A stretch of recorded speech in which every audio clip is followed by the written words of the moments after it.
Welcome back, wannabes and creators, to another episode of The Complete Creative, the podcast that helps you build and sustain a better creative business.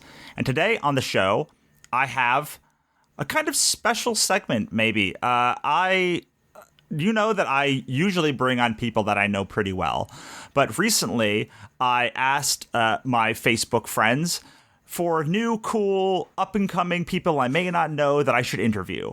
And my friend Jamie Gibson told me about an artist named Saturn Santiago of Phantasmiao. I looked her up, and her bio talked about pastel goth, and I love pastel goth, so I was immediately convinced. I reached out to her and booked this interview. So this is one of the few interviews that I have done with someone that I do not know very well. And I hope you enjoy it. I think it turned out well. This is also done in my new interview style, where I just kind of drop you into the conversation. Before we do, I wanted to let you know that I have an awesome ebook all about how to make the best work of your life and share it with the world. You can get it at thecompletecreative.com/best work. That's thecompletecreative.com/best work. All right, now I'm just going to drop you into the interview. Let's get on with the show. What is pastel goth?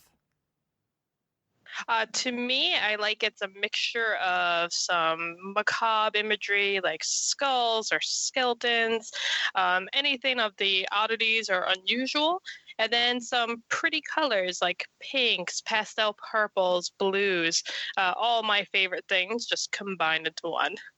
Yeah, that's so pastel goth is like the thing. If I had to define my soul, I don't really dress in pastel goth, but like deep in my soul, like it's like the combination smashing together of like death and cute as one thing.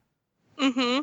It's like, you're wearing the big combat boots, but underneath you got the pink socks. So absolutely. I only wish that it was a big thing back when I was in high school in the late 90s, early 2000s. I would have gotten even less done. Yeah, right. No, I didn't really have pastel goth. Like a scene was a big thing when I was in high school, but I'm happy I came across it later. Yeah, I'm happy the moment that because, we both do conventions, right? How long have you been doing conventions? I have been doing conventions for close to 5 years now. Yeah, me too. About first one 2014, started ramping up in 2015. And I started seeing like all of these people dressed in like grungy goth clothes, but like in very bright colors also. And I was like, what is this thing? Like, I love this thing, like just more than anything that I've ever seen. I love all of the things that are happening right now. And it wasn't until a couple of years later that I saw a word associated with, like I saw the word like pastel goth associated with it. And I was like, I think I spent, 4 to 6 hours on Pinterest, like looking up like stuff, because I was like, well, this is all the aesthetic of all the books I'm making from now on. And so I'll have like just folders upon folders on Pinterest boards upon Pinterest boards of like different fashion of and weapons and all sorts of like pastel gothy stuff. I didn't really realize it was like a thing until I think someone reblogged a picture of mine on Tumblr and used the hashtag pastel goth. And I'm like, you got it. You figured me out. This is perfect. Yeah. So I remember the thing that blew my mind about shows when I started doing them is I do a lot of horror shows because I do Lovecraft stuff and like dark fantasy books. And I was shocked that everybody who likes horror equally loves Disney. Like, there would be these super like dark like makers of the creepiest stuff I've ever seen, and I was like, hey, what are you gonna do after this is over? He's like, I'm gonna go to Disney World or Disneyland, because I live in like right by Anaheim, so a lot of people have like the year pass. And I was like, that's fun. He's like, no, seriously, like that's what I do in my spare time. And I was like, that's not funny. Like, it's not. I mean, I'm fine. Like, I mean, you can bust my balls, but then I learned that like this is just a thing. Like, Disney goth is like there's a whole huge subsection of like horror people that also love like the bright Disney stuff also. I noticed that in retail stores. It's like when they were primarily doing all the chains and the corsets, now they have like Disney themed corsets. And I'm like, okay, I guess it can come together for some people, and it makes some cool artwork too. It really does. Like, I mean, is there anything better than just like smashing two things that shouldn't go together, even if it's not like pastel and goth, but just smashing any two things, and I'm almost always in for that. Yeah, exactly. I love seeing like just like how one person can like take for example, like roses and a neon green, and one person will do it one way, and another person will just have a completely different take on it. I love seeing all the different combinations. Absolutely. I mean, I will admit that when I first started doing comics, I was kind of flippant about that art.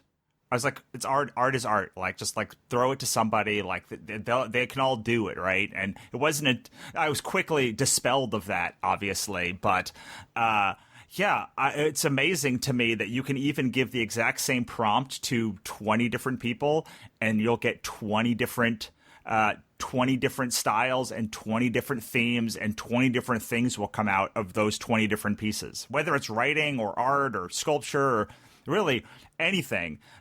It's amazing how much point of view plays even in just coloring a page of comics.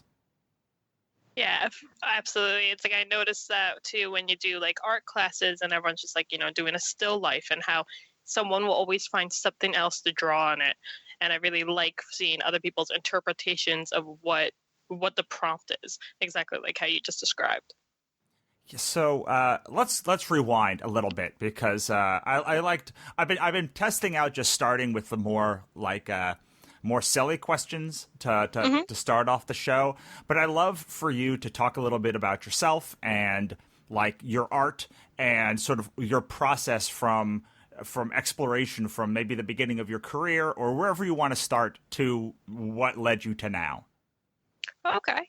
Um, I would like to say that I started with art, really early because a lot of people in my family all do some sort of something creative. They either paint or they like to draw animals, or they like to sew or do other sorts of crafts. So it was always kind of encouraged for me, but I didn't really start taking it seriously until about 2004. And that's when I was like, I want to do more paintings. I want to do more art.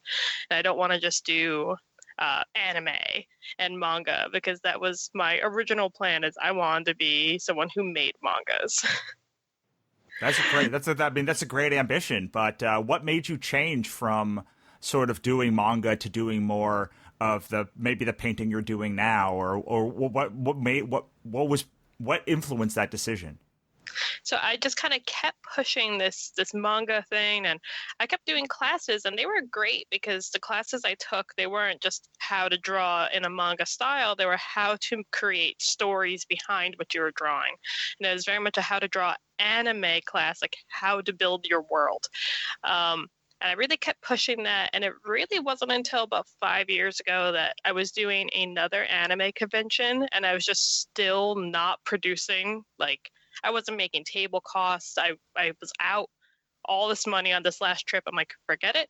I don't want to draw anime fan art. I want to draw what I want to draw. And that's when I just started drawing like my aesthetic stuff with the cat skulls, because I'm a crazy cat lady. I have 3 of them. And I was like, you know what? I want to put pink on it. I want to put blue. I want to do purple. And then I started posting those paintings, and that's when I noticed that I seemed to find my niche at that point. Yeah, it's so interesting how like cats is its own sub niche of everything else. Like there's a whole, you could go to a convention. I mean, they have CatCon in Los Angeles, or I guess they had CatCon. Rest in peace, CatCon, and all other shows for this year. But they had CatCon, and like it was just a show that like you could bring your cat stuff to. And a lot of my friends are artists that are in the cat subgenre, whether it's comics or prints, like would go to there, and they would just like decimate every other show in the area with their cat stuff. And we had one down here too. I think it was in Atlantic City or somewhere around there. And I was going to apply for it this year, but look what happened. But I noticed it's like I went to an anime convention. I had a couple of those cat prints. I had a couple of original paintings I did, and that's what I was selling off that table. Not the anime prints. As much as I tried to stay like with the popular trending, it just wasn't hitting that niche. Like my style wasn't converting properly, and that's why I was like, I'm just going to push for what I like, and I kept experimenting and having fun, and that's where I found other people who liked similar interests to me, and that's why I started to build my community.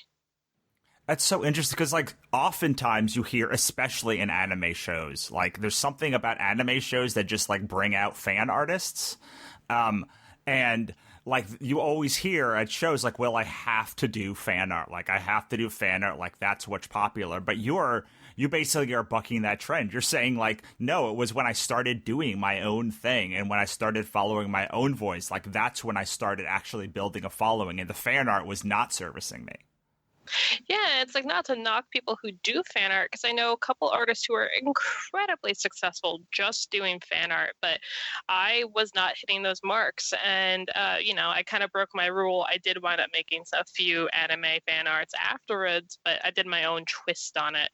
And even still, people like those better than the ones I did before. I'm like, I just need to keep pushing myself, and it's been funner that way. I've been really enjoying what I'm doing. I think other people are seeing that as well.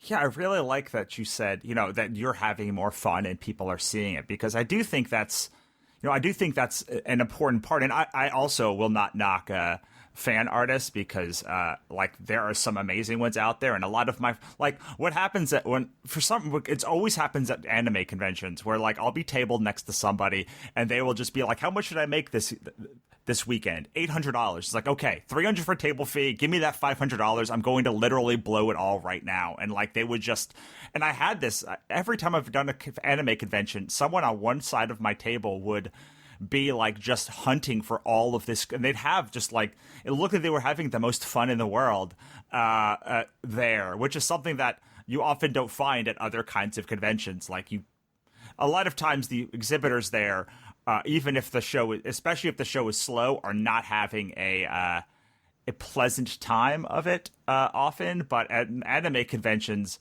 I don't know, it always feels like there's, like, the artists are the fans also. Yeah, absolutely. And it's going to anime conventions are so much fun because you can go, like, on a hunt. You're like, I need to get this kind of fan art, and I'm looking for only this character, and someone will have it. And it's kind of like the thrill of the hunt almost. And you meet other people who like the same things you do, and everyone's cosplaying, and it's such a fun environment. Yeah, I found the badges, like what are the tags? What are they? The ribbons under the badges. Like, when I do anime conventions too, like, it really is something that is just in that world that I always see at anime conventions, where everyone will have the little ribbons under, and people will be trying to get literally hundreds of these ribbons that go under their badge. So, like, every table will have one, and, like, they'll be posing in their like, in front of the thing that says, like, Anime Expo or Anime LA, like the big banner behind, and they'll just be holding, like, wrapped around, like, sashes of, like, badges of honor, all of these ribbons that they had. That's really fun. I can't say I've seen that at my local anime conventions, but I have seen the pictures of people with those ribbons, and I've always been curious about, like, what are these? Yeah, so, like, every just random artist alley table will have them. I've seen them at other conventions, but it's always from people who I also know do anime conventions. So yeah, it's a really interesting community. What are you doing now that you can't do conventions? Like, how have you transitioned your art or your work to, like, the non-convention world?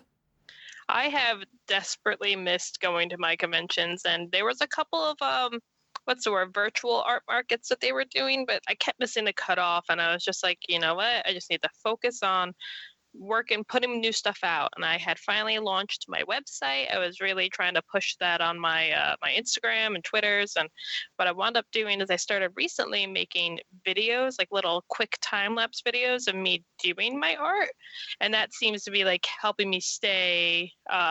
Like I've been selling all those little pictures that I've been doing. Like I'll do the picture, I'll do the video. I'll be like, okay, here's him in his frame. Who's gonna buy him? And it's gone by the end of the week. And it's that's how I've been trying to stay alive. It's doing these little tiny paintings in these cute, adorable frames, and shipping them to their forever homes. That's great. Yeah, you're not the first person who's told me that. A lot of people have said they're either doing Twitch and selling the originals, or doing a thing and selling the prints, or something like that. So it's always nice to get multiple options. Are you doing? So you're not doing it live. You're not doing the video live. You're doing the time lapse and then selling from that time lapse, right? I've done a few live things off Instagram, but I noticed it kind of cuts me off, I think, at like an hour or so. So what I wound up doing is I did a couple live streams off of, I think it's called Pictaro, PicTV, something like that. I can never pronounce websites. I'm terrible at them. But I was doing a couple live streams off there, but I found just making these short, quick little videos, they're like 30 seconds to a minute long, and posting them, and then underneath posting a picture of the finished product, I've been doing well selling them that way. Awesome. And that's, so basically you post the time lapse on Instagram, you post a picture of the final on Instagram, and then you say in the description something like, $25 or $50, like how much the piece is going to go for? I'm like, hey, his adoption fee is $30. He needs a forever home. Isn't anyone going to take this little ghost cat into their home? And right away, I've been having a hard time actually like keeping up. I actually ran out of little frames during the lockdown we had here. So I was like kind of just waiting for stores to open up so I can go thrift some little frames again. That's so awesome. That's I love the ingenuity. As a writer, I always am very jealous of that, because like I don't have the ability to. I've tried to do the live stream of like writing in a live stream, and it does not work. It's not the same experience. Because you can't like talk. You can't like talk and write. It's like you can't talk and do the thing. Like there's no interaction when I'm writing. It's just me with my tongue kind of out, like typing angrily. A little cat blip and typing away. I can't talk and type, and then I just start typing what I'm saying out loud, and it's rough. Yeah, absolutely. So I want to talk specifically about one of the what seems to be the biggest project that you at least have undertaken on your website, which is your cat arcana. Is that the tarot deck for cats? Yes, I've been. It got the affectionate nickname of the Cat in the Candy Nightmare. So like cotton candy, but cats. And that project took me about 2 years start to finish, and it was a huge undertaking, and I did not think it was actually going to happen, but I kept pushing forward, and it's still kind of surreal every time I get a ping off my website that someone else has ordered another one. So did you start because you were in a Kickstarter for it, did you start the Kickstarter when you were in the middle of it, when it was done, or like talk a little bit about how the process worked and just like what the cat and candy arcana is?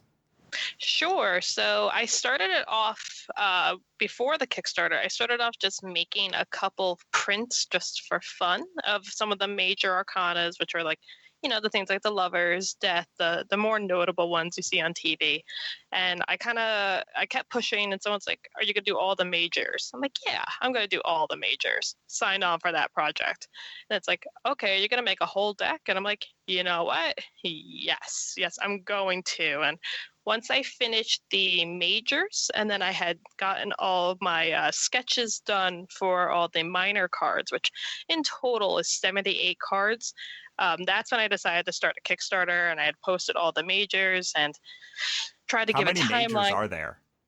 There are 22 or 23. I always screw that up. So there's 22 majors, and is it 78 total, or is it 78 minors?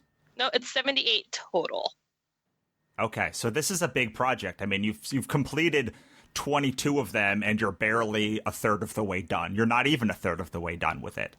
Yeah, so the all the majors were supposed to be really, what's the word? Like they were really expressions. I can't talk today.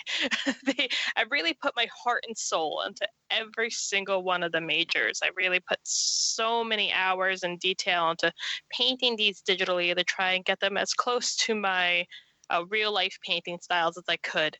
And when it came to the majors, when it came to the minors, that's when I decided to kind of start.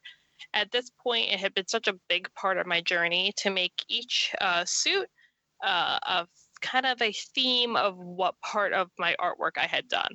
So I made them a little bit more stylistic, a little bit more like graphic, like for one suit, the suit of swords, all the cats were painted just solid black with all their eyes and stuff erased or see-through, transparent for the background, which was like the brightest pink and the brightest blue I could possibly find to try and make it kind of feel like a nightmare zone kind of deal. So they took a little bit less time, but not that much.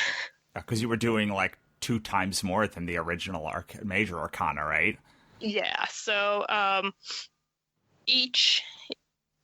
there was 4 suits total. So there's the wands, swords, pentacles, and cups. And each one I did a little bit differently than the others. And they all feature very similar cats. I kind of put little stories and names behind some of them. And it's just been like, it was such a long journey, let me tell you. But at that point, so my Kickstarter I had done for 60 days instead of just the 30, which I heard was not going to be that good, but it wound up working out in my favor because of how long it took me to actually complete the project. And in hindsight, I should have probably waited till I was a little bit closer to completing my project, but it still worked out. So by the time you started the Kickstarter, and by 60 days later, you had kind of finished it, or kind of been close to finished it, or? By halfway through the Kickstarter, so about 30 days, I had finished the project, and then it was getting shipped off to get manufactured, and that took a little bit longer than I anticipated. There was a little bit more of a delay just for them to get here, but I was trying to communicate as much as I could with all my for all the pledgers to be like, hey, it is on its way. I promise. Here's some more art. Here's some more things I'm doing. It is coming. I'm making since I wound up getting 200% of my goal, I had made a little mini manual, and that also added on a little bit of time, but hopefully I didn't make anyone wait too long. How long was so you ran the Kickstarter? How many backers did you get for that? Actually, I should have written that down. I mean, just randomly, like 200, 300, 10,000. Maybe 150? Were they mostly people that you knew already, or like people that were like in your universe, or? I expected it to be people I knew, but it wound up being so many people that just I had never spoken to, were never in, like, we never interacted before. And so that was pretty cool. I made some new friends and followers out of that. And I got a lot of international attention, which I wasn't expecting. And I wasn't expecting the cost of that either, but I still made it work. Awesome. So so it was somewhere around 150 backers and roughly $10,000 that you made, right? That's what Yeah. So let's go back. Let's like rewind the tape to like when you first developed or designed the page, or like what was your launch strategy? Like were you doing a lot of emails beforehand? Were you doing a lot of Instagram, or how did you get people excited about the project while you were in the process? Besides, I know you had the major arcanas done. I had been doing a lot of pushing on Instagram, Twitter, and Facebook. And also, what I was doing was off my Facebook, I was running a few giveaways to try and gear up some excitement with some of the prints. And I did a couple ones where, I gave away some tea and a blanket, like a little cozy giveaway. And that seemed to start driving up my numbers. So then when I kept posting more of the majors, I'm like, hey, the tarot deck's coming soon. The Kickstarter is going to launch soon. And I felt that helped. And I did just double check. I actually had 235 backers, which is more than I remember. That's a lot. That's like 80% more than 150. When you when you did the giveaways, were those giveaways like relevant to were they cat like cozy things, were like the things that you thought, or like what were the part of these giveaways that were helping drive the numbers up? They were all cat related things. So for the cozy one I did, I gave away some cat shaped mugs. I put some of my favorite flavors of tea with it. I did a blanket, and it was a white blanket and had pink and purple cats all over it, and a couple prints as well. And then the one print I did, it was a holographic one, so when you move it side to side, it wasn't like coming at you, but it was like it had like rainbow sprinkles in it. And one of them was a blue and pink cat skull, and that same cat skull kind of found its way into my tarot deck as well. Well, the cat skulls seem to be a big part of you, just general aesthetic. Everything from the book that you did, the books that you're doing with that you're doing covers for Jamie, to like a big part of your website seems to be like cat and cat skeleton adjacent things. Yeah, I wound up finding out that I just had the most fun doing that. I have 3 cats now. I did have 4 previously. My one cat, he did die pretty young. I think he was around 5 years old. He was almost 6, and so that kind of came out of nowhere, and it was a little hard to grapple with. So I started just kind of drawing like death-related things to make death okay, because I had lost my grandfather a couple years before that, and I don't think I ever really coped with it. So making death a good thing seemed just to help my soul overall. Memento mori, man. Yeah. I love memento mori.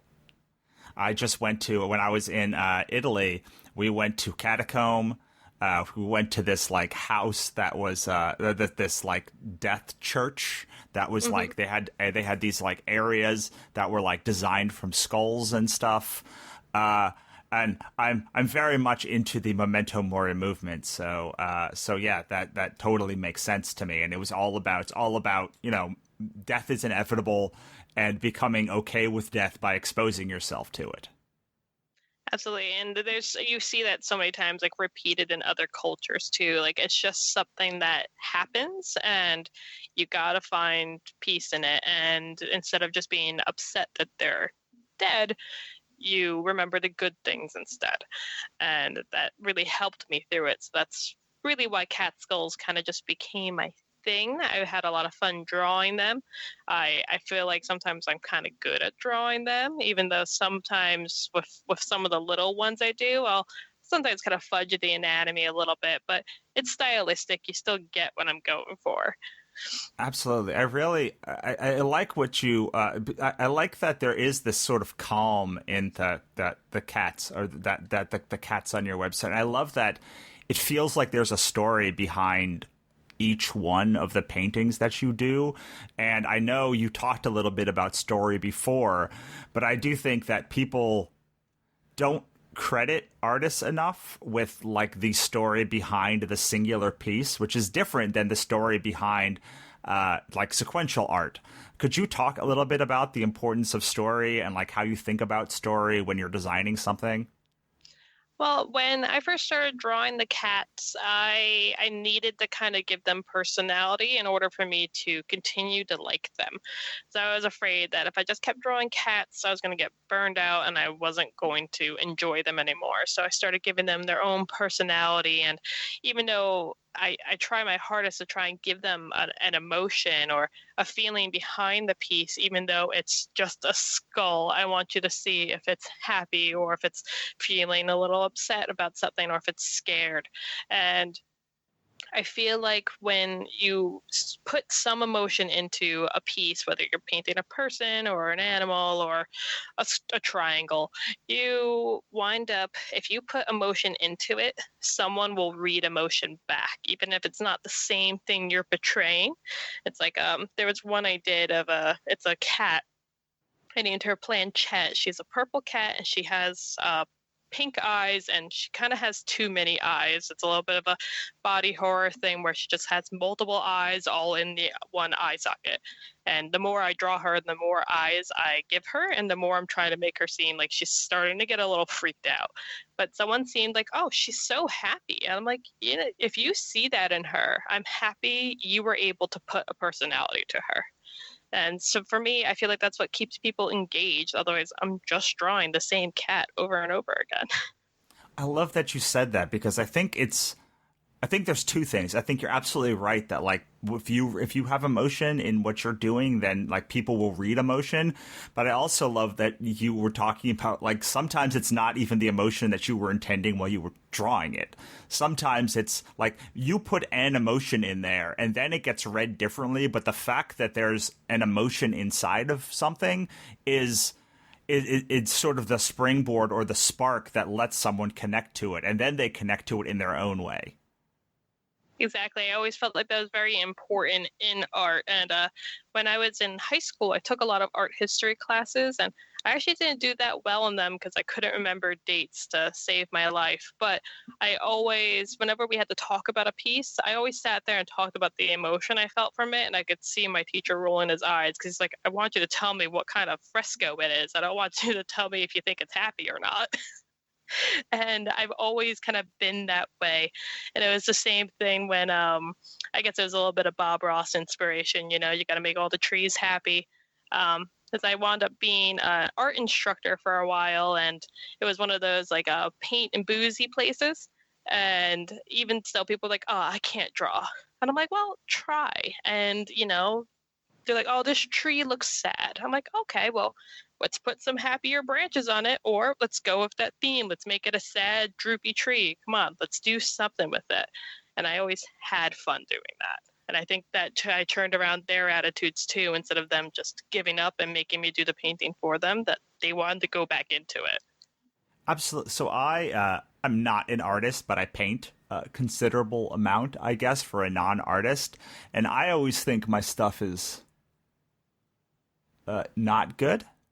But for some reason, like maybe it's because of the emotion I put behind it. Like people still react to it. And I was in Spain. I think it was Spain. Yeah, Spain a couple of years ago. And I walked into this museum in Bilbao, the Guggenheim that's in Bilbao.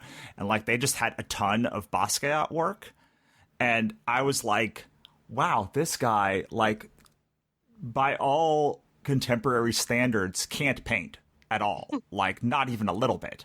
But like there's something about the work that like resonates.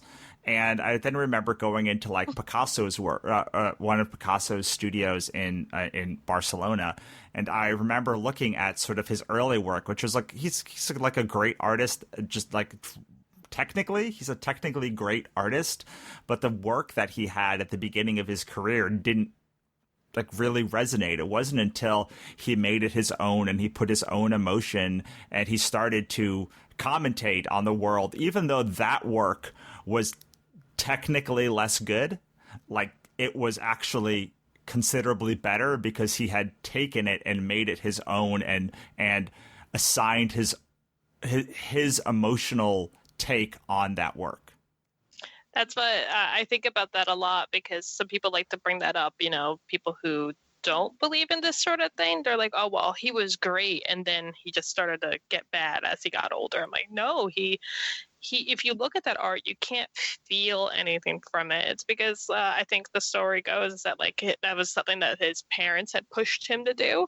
And then when he started to kind of break out of that and be more impressionistic, that's when he became happier, even though he had his blue period and everything. that to me was just like inspiring. I did when I was younger, I did a lot of master studies of his stuff because it's actually still hanging up in my grandmother's kitchen where I think it's a couple pots and pans hanging on a wall. And I had done that because I loved it so much, even though it was just kind of like these wonky shaped pans and a wonky shaped pitcher. I think there was a pitcher on it as well. I still loved it, and I like the emotion that it brought forward because I think it's like mustard colors. It's a happy thing. Yeah, one of the things that was in this Picasso museum was there's a I think it's Velasquez who did a self-portrait of himself looking inside of a mirror, and then behind him there's like someone coming into the room. No, sorry, it was like there's like a girl in front of this mirror, and he's looking into a mirror, and you can see him, but you can also see this girl who's like on the right of the screen, the right of the frame of the painting, and it's quite a famous Spanish painting that you saw in Madrid, but Barcelona hates Madrid, and so they're like everything in Barcelona is a commentary on everything in Madrid, and he had taken this painting, and he had done like a study of, I don't know, 100 different ways that he could have drawn this deconstruction of this painting, and including the final piece as it came. And you could see that even though, it felt like he deconstructed a lot of his art, like there was so much thought that went into it. There were so many studies, like there were literally 5 rooms of this whole museum were this one painting and studies of this one painting and little sections of this painting until he finally felt like he got it right. So like, people that say, his art got worse over time, I just like the meticulousness of how he went about it. And when I walk into that room is just proof that like all of those people are clearly not seeing the most important part of it. It reminds me when I was a kid, I went to visit the MoMA, the Museum of Modern Art, up in New York, and I remember getting so frustrated because I walked into this room and they had this ginormous painting. It must have been like 6 feet, if not 8 feet tall, and it was a white canvas with a single blue line running down the canvas off center, and it made me so mad because I was like, how come they have their stuff in a museum and I can't? Meanwhile, I'm like 8. And my mom was like, because they did it first and they thought of it. And I found myself years later, when I was just sketching in my book, I had done a picture of it might have been like a coyote skull or something. And I put a single blue line running down the middle of it. I'm like, oh, there we go. I guess it just stayed in my head. It must have been good. And I appreciate modern art a lot more now. Yeah, it's funny. I had a similar experience going to the Broad in Los Angeles. And, some of the Broad pieces are incredibly complex and some of them are quite simple. But the thing that they all have is commentary. Like, they have a point of view. And you can like the point of view. You can dislike the point of view. You can think that, like, what it's that the toilet sitting on the side is like art. You can think that it's awful. But, like, the thing that every individual brings to it, and the thing that makes art really, is the point of view. The 2 different point of views: the point of view of the artist, and the point of view on the person looking at the art and commenting on it. I think of that. The first person the person who brought the toilet seat or the toilet into the gallery, and you're like, it's a toilet. It's a toilet. It's like literally just a toilet that they brought in. And I don't remember the guy's name, but the woman who he actually stole all that stuff from is who I'm actually talking about here. But like, you still remember it 100 years later and over 100 years later. And like, that is art. Like, I don't know why Jackson Pollock's art is still revered. Like, it's just a bunch of circles to me. But like, that doesn't change the fact that we're still talking about it like well after his death. Yeah, but same thing with, I think about that blue line all the time. Whenever I sit down to do a canvas, I think about it. I'm like, I could put a blue line down the middle of this canvas and it'd be art. And it stayed in my mind this long. So, and it stayed in other people's minds. And that's why modern art's a thing. It makes you think about it. And same with classical art as well. I love it all. I just am an art person. Well, as we near the end of our time together, what are you trying to say with your art? I really try and push, not push. I wanted to kind of open up myself a little bit. You look at me, I have a hot pink hair. I wear all black, and I've been told I have a little bit of a RBF, and I'm not like that though. I'm fun. I'm silly. I'm a goofball. I trip over my words all the time, and I like pink and blue and cotton candy and girly things and frilly things, but it's hard for me to express that sometimes. So putting that into my art with something as strange and unusual as a cat skull, it's out there, it's creepy. I've had some people call it hashtag animal abuse, and I'm like, it's a drawing, and it's not, please, it's not. And I put something fun with it. I put pretty flowers, or I put pink and purple stripes in the background, or I try and make it like an okay thing. So maybe it gives me comfort, maybe it'll give someone else comfort or joy, or maybe it'll make them think about something. And I think that's just what I'm trying to do, is express myself the best way possible so I'm happy, and maybe I can make someone else happy too. Yeah, that's a wonderful sentiment. To go back to, what we talked about at the beginning with Pastel Goth, to me, that the commentary of that is about duality. It's about like, hey, you can be happy and like understand that death is coming at the same time. Like, like these two things can work in concert. You can be sad one minute and happy the next minute, and you can look at this painting of a dead cat, and it can fill you with happiness and it can fill you with sadness at the same time. One thing that I really love is music that has a poppy beat but is really like very depressing when you actually read the lyrics. And all of that are things that I see in your art and the overall sort of like pop pastel goth movement. No, I feel the same way. I listen to music like that, where it's a heavy metal music, but then you read the lyrics and it's like, oh, it's a love song. You can have multiple feelings at once, and I'm really happy you summed up my art in such a way that you feel the same way that I do, that you can see what I'm trying to do. Well, I really do appreciate the thing that you're doing. So I would like you to talk for a little bit as we near our last segment about your art and sort of why, like, where you want people to go, like what do you want people to go and check out, like pick an important piece that you really want people to go check out, and tell us about it and tell us why the audience should go and see it. Sure. So you can see most of my gallery on my website, which is phantasmeow.com. I have all of the majors on there, and a couple pieces, or one I really like is the Judgment card from the Major Arcana, and it features a giant cat reaper, and he's looming over the mountains, and there's these white cats kind of just looking up at him in awe, that even though it's the end, there's still so much vibrance in it. And you can see around his sights, he's got little cat ghosts and stuff, that even though things are ending, it's still okay. And I think the one other one I like to have people look at is, if you go into my original work, there's a cat. She's got six pink eyes, and she's just kind of ribboning off into space.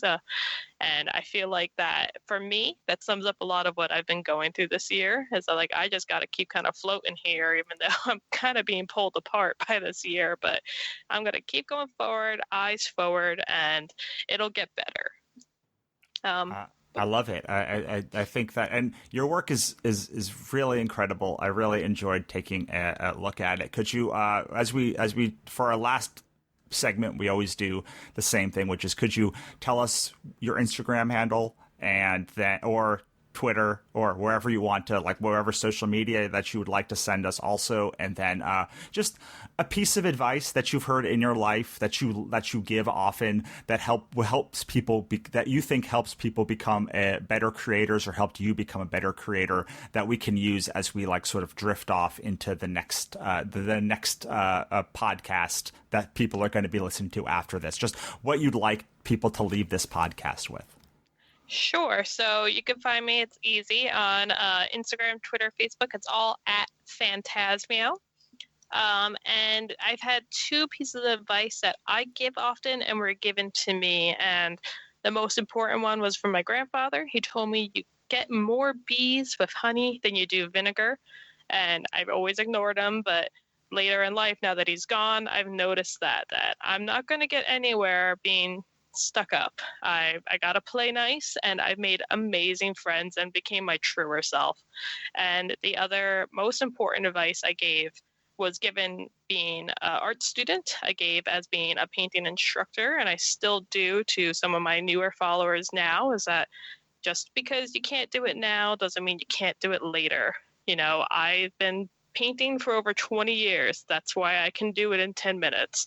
It's going to take you an hour. Don't give up. Awesome. I love it. Thank you so much for stopping by. Thank you so much for having me.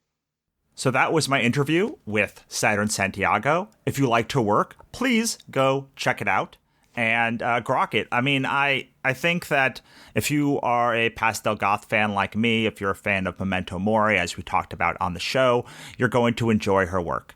And if you want to learn how to create your own best work, then head on over to thecompletecreative.com/best work and get our free ebook. Also, make sure to rate, review, and subscribe at your favorite podcast player. That's it for me. I'll see you next time.